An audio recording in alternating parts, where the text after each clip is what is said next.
ਪੰਜਾਬ ਦੇ ਅੰਦਰ ਕੌਮੀਤੀ ਸ਼ੌਰ ਨੂੰ ਵੇਖਣਾ ਹੋਵੇ ਤੇ ਸਾਨੂੰ ਕਿਸਾਨ ਮੂਵਮੈਂਟ ਤੋਂ ਵੱਧ ਕੇ ਉਹਦੀ ਮਿਸਾਲ ਕਿਧਰੇ ਨਜ਼ਰ ਨਹੀਂ ਆਉਂਦੀ। ਪੰਜਾਬੀ ਕਿਸਾਨਾਂ ਨੇ ਪਿਛਲੇ 1 ਸਾਲ ਤੋਂ ਆਪਣੇ ਹੱਕਾਂ ਲਈ ਜੋ ਕੰਮ ਕੀਤਾ ਹੈ, ਅੱਜ ਦੇ ਦੌਰ ਦੇ ਵਿੱਚ ਇਸ ਦੀ ਮਿਸਾਲ ਬਹੁਤ ਘੱਟ ਮਿਲਦੀ ਹੈ। ਇੱਕ ਐਸੇ ਹੀ ਕਿਰਦਾਰ ਨਾਲ ਅੱਜ ਅਸੀਂ ਤੁਹਾਨੂੰ ਮਿਲਵਾਉਂਦੇ ਹਾਂ ਜਿਸ ਦੇ ਅੰਦਰ ਕੌਮੀਤੀ ਸ਼ੌਰ ਕਿਸ ਹੱਦ ਤੱਕ ਹੈ ਕਿ ਅਸੀਂ ਪਾਕਿਸਤਾਨ ਦੇ ਅੰਦਰ ਬੈਠੇ ਹੋਏ ਇਹ ਦੇਖ ਕੇ ਹੈਰਾਨ ਰਹਿ ਗਏ ਹਾਂ।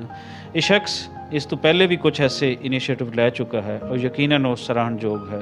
ਇਹਨਾਂ ਨੂੰ ਕਦੇ ਤੁਸੀਂ ਪੰਜਾਬ ਤੋਂ ਬਾਹਰ ਕਿਸੇ ਥਾਂ 'ਤੇ ਦੇਖਦੇ ਹੋ ਲੋਕਾਂ ਨੂੰ ਆਪਣੇ ਹੱਕਾਂ ਲਈ ਦੱਸਦੇ ਹੋਏ ਔਰ ਕਦੇ ਤੁਹਾਨੂੰ ਇਹ ਹਵਾਈ ਜਹਾਜ਼ ਦੇ ਵਿੱਚ ਸਫ਼ਰ ਕਰਦਾ ਨਜ਼ਰ ਆਏਗਾ, ਉੱਥੋਂ ਦੀ ਐਲੀਟ ਨੂੰ ਇਹ ਦੱਸਦਾ ਨਜ਼ਰ ਆਏਗਾ ਕਿ ਕਿਸਾਨੀ ਹੱਕ ਕੀ ਹਨ ਔਰ ਨਰਿੰਦਰ ਮੋਦੀ ਔਰ ਉਹਦਾ ਕਾਰਪੋਰੇਟ ਮਾਫੀਆ ਕਿਸ ਹੱਦ ਤੱਕ ਇਹ ਕਿਸਾਨਾਂ ਦੇ ਹਕੂਕ ਉਹਨਾਂ ਨੂੰ ਦਬਾ ਕੇ ਬੈਠਿਆ ਹੈ।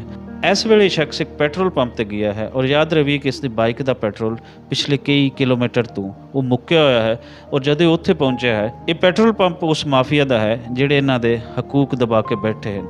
ਸੋ ਇਸ ਬੰਦੇ ਨੇ ਕੀ ਕੀਤਾ ਹੈ ਇਹ ਇੰਤਹਾਈ ਦਿਲਚਸਪ ਵੀ ਹੈ ਔਰ ਇਹ ਸਾਰੇ ਪੰਜਾਬੀਆਂ ਤੱਕ ਇਹ ਮੈਸੇਜ ਜਾਣਾ ਵੀ ਚਾਹੀਦਾ ਹੈ। ਔਰ ਕੋਈ ਪੰਜਾਬੀ ਦੁਨੀਆ ਦੇ ਵਿੱਚ ਜਿੱਥੇ ਵੀ ਬੈਠਾ ਹੈ, ਇੰਡੀਆ ਦੇ ਵਿੱਚ ਹੈ, ਪਾਕਿਸਤਾਨ ਦੇ ਵਿੱਚ ਹੈ, ਕੈਨੇਡਾ ਹੈ, ਅਮਰੀਕਾ ਹੈ, ਆਸਟ੍ਰੇਲੀਆ, ਨਿਊਜ਼ੀਲੈਂਡ, ਇੰਗਲੈਂਡ, ਜਿੱਥੇ ਵੀ ਦੁਨੀਆ ਦੇ ਵਿੱਚ ਬੈਠਾ ਹੈ, ਪੰਜਾਬੀਆਂ ਦੇ ਅੰਦਰ ਇਹ ਸ਼ਊਰ ਹੋਣਾ ਲਾਜ਼ਮੀ ਹੈ। ਇਸ ਵੀਡੀਓ ਦੇ ਸ਼ੇਅਰ ਕਰਨ ਦਾ ਮਕਸਦ ਵੀ ਹੈ ਇਹ ਵੀਡੀਓ ਨੂੰ ਅਸੀਂ ਇਹ ਚਾਹਾਂਗੇ ਕਿ ਤੁਸੀਂ ਵੀ ਅੱਗੇ ਸ਼ੇਅਰ ਕਰੋ ਤਾਂ ਜੇ ਕੌਮੀਤੀ ਸ਼ਊਰ ਪੰਜਾਬੀਆਂ ਦੇ ਅੰਦਰ ਵੱਧ ਤੋਂ ਵੱਧ ਅਸੀਂ ਵੇਖ ਸਕੀਏ।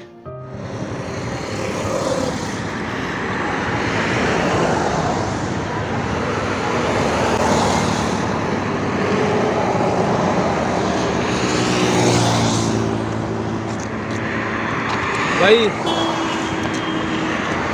ਅੱਜ ਮਾੜੀ ਹੋ ਗਈ ਆਪਣੇ ਨਾਲ।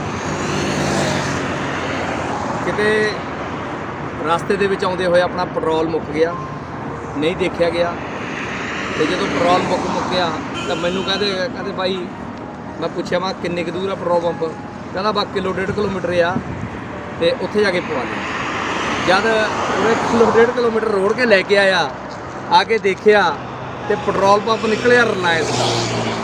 ਸੋ ਜਦੋਂ ਰਿਲਾਇੰਸ ਦਾ ਪੈਟਰੋਲ ਪੰਪ ਨਿਕਲਿਆ ਬਾਈ ਉਰੇ ਤੇਲ ਪਾਉਣ ਨੂੰ ਦਿਲ ਨਹੀਂ ਮੰਨਦਾ, ਜ਼ਮੀਰ ਨਹੀਂ ਮੰਨਦਾ, ਕਿਉਂਕਿ ਇਹ ਸਾਡੇ ਦੁਸ਼ਮਣਾਂ ਦਾ ਪੈਟਰੋਲ ਪੰਪ ਆ। ਰਿਲਾਇੰਸ ਵਾਲੇ ਅੱਜ ਕਿਸਾਨੀ ਅੰਦੋਲਨ ਦੇ ਜੇ ਅਸੀਂ ਲੜ ਰਹੇ ਹਾਂ, 9 ਮਹੀਨਿਆਂ ਤੋਂ ਅਸੀਂ ਬਾਰਡਰਾਂ 'ਤੇ ਬੈਠੇ ਹਾਂ, ਆਹ ਰਿਲਾਇੰਸ ਵਾਲਿਆਂ ਦੇ ਕਰਕੇ ਅਸੀਂ ਬੈਠੇ ਹਾਂ। ਸੋ ਇਹਨਾਂ ਦੇ ਤੇਲ ਪਾਉਣ ਨਾਲੋਂ ਮੈਂ 2 ਕਿਲੋਮੀਟਰ 4 ਕਿਲੋਮੀਟਰ ਹੋਰ ਤੁਰ ਲੂੰ, ਪਰ ਮੈਂ ਇੱਥੇ ਤੇਲ ਨਹੀਂ ਪਾਉਂਦਾ। ਸੋ ਮਿੱਤਰੋ, ਜੇ ਤੁਹਾਡੀਆਂ ਵੀ ਜ਼ਮੀਰਾਂ ਜਾਗਦੀਆਂ ਹੁੰਦੀਆਂ ਨੇ ਤਾਂ ਰਿਲਾਇੰਸ ਦੇ ਪੈਟਰੋਲ ਪੰਪ ਤੋਂ ਤੇਲ ਨਾ ਪਾਓ। ਸੂਰਜ ਦੀ ਕੁੱਖੋਂ ਜਾਈਆਂ ਧੁੱਪਾਂ ਨੇ ਠਰਨਾ ਨਹੀਂ,